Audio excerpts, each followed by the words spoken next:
Hello दोस्तों, कैसे हो आप सब। उम्मीद है कि आप सब ठीक होंगे। स्वागत है आपका आपके अपने यूट्यूब चैनल मानवा जोन हिंदी पर। तो दोस्तों, जैसे कि आपको याद होगा कि हमने एक बहुत ही इंटरेस्टिंग मानवा सीरीज की हिंदी एक्सप्लेनेशन स्टार्ट कर रखी है, जिसके एपिसोड 26 तक हम ऑलरेडी रिलीज कर चुके हैं और उसी सीरीज के आगे के एपिसोड्स आज हम डिस्कस करने जा रहे हैं। तो चलिए दोस्तों, शुरू करते हैं। तो जैसे कि आप सबको याद होगा कि लास्ट एपिसोड अर्थक्वेक पर खत्म होता है और फिर उसके बाद हमें शुभा का सीन दिखाया जाता है। यहाँ पर टीवी पर कल रात के अर्थक्वेक की न्यूज़ दिखाई जाती है और लिन जिचेन ब्रेकफास्ट करके स्कूल जाने के लिए निकलता है और तभी शेन भी आ जाती है। वो दोनों इकट्ठा स्कूल जाते हैं। वो दोनों बातें कर रहे होते हैं कि कॉलेज एंट्रेंस एग्जाम का रिजल्ट आने वाला है। इसके बाद हमें कुछ टाइम बाद का सीन दिखाया जाता है। यहाँ पर लिन जिचेन अब एक ईल मॉन्स्टर के मीट को एब्जॉर्ब कर रहा होता है और जैसे ही वो ईल मॉन्स्टर के लाइफ एसेंस को 100% एब्जॉर्ब कर लेता है, सिस्टम की तरफ से उसे एक नई एबिलिटी मिलती है, जिसकी मदद से अब लिन जिचेन भी स्पाइडरमैन की तरह डेंजर को सेंस कर सकता था। और फिर लिन जिचेन वहां से चला जाता है। इसके बाद हमें शांघाई सिटी के कॉलेज की प्रिंसिपल दिखाई जाती है, जो कि एक रिव्यू मीटिंग ले रही होती है। और हमें यह भी पता लगता है कि ये प्रिंसिपल, जिसका नाम युआन होता है, वो एजुकेशनल डिपार्टमेंट की डायरेक्टर भी होती है। और फिर हमें आने वाले मार्शल आर्ट्स कॉलेज के एंट्रेंस एग्जाम के बारे में बताया जाता है, जिसमें पता लगता है कि ये मार्शल आर्ट्स एंट्रेंस एग्जाम पूरे 9 दिन का होता है, जिसमें पहले दिन सुबह रिटन एग्जाम होता है और फिर बाद में फिजिकल फिटनेस टेस्ट होता है और फिर 7 दिन का एक्चुअल सर्वाइवल टेस्ट होता है, जिसमें स्टूडेंट्स को जंगल में भेजा जाता है। यहाँ पर स्टूडेंट्स को असली मॉन्स्टर्स के साथ फाइट करके सर्वाइव करना होता है और लास्ट डे को जीन फ्यूजन कंपैटिबिलिटी और मैकेनिकल मॉडिफिकेशन टेस्ट होता है। इसके बाद हमें कॉलेज एंट्रेंस एग्जाम का दिन दिखाया जाता है।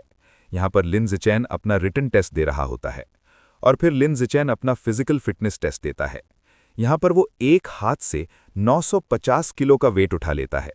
ये देखकर सारे स्टूडेंट्स बहुत हैरान हो जाते हैं और तभी वहाँ पर शेन भी आ जाती है। लिन जिचेन शेन से पूछता है कि उसका फिजिकल टेस्ट कैसा गया।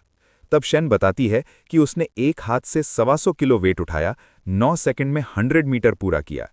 फिर वो कहती है कि लेकिन मैं तुमसे तो पीछे ही हूं। फिर लिन जिचेन कहता है कि शेन, तुम यहां पर सभी लड़कियों से बहुत बेहतर हो। ये सुनकर शेन बहुत खुश हो जाती है और फिर ही याओ भी आ जाता है और वो बताता है कि रिटन टेस्ट का रिजल्ट आ गया है और फिर वो अपने स्कोर बताता है कि उसके 80 स्कोर हैं। तुम जल्दी से अपने स्कोर चेक करो। और फिर शेन और लिन जिचेन दोनों अपने अपने स्कोर चेक करते हैं। शेन के 82 मार्क्स आए होते हैं। ये देखकर शेन बहुत खुश हो जाती है और फिर लिन जिचेन अपना स्कोर दिखाता है। उसके 100 मार्क्स आए होते हैं। ये देखकर ही याओ और शेन दोनों चौंक जाते हैं। और इसके बाद हमें शाम का सीन देखने को मिलता है।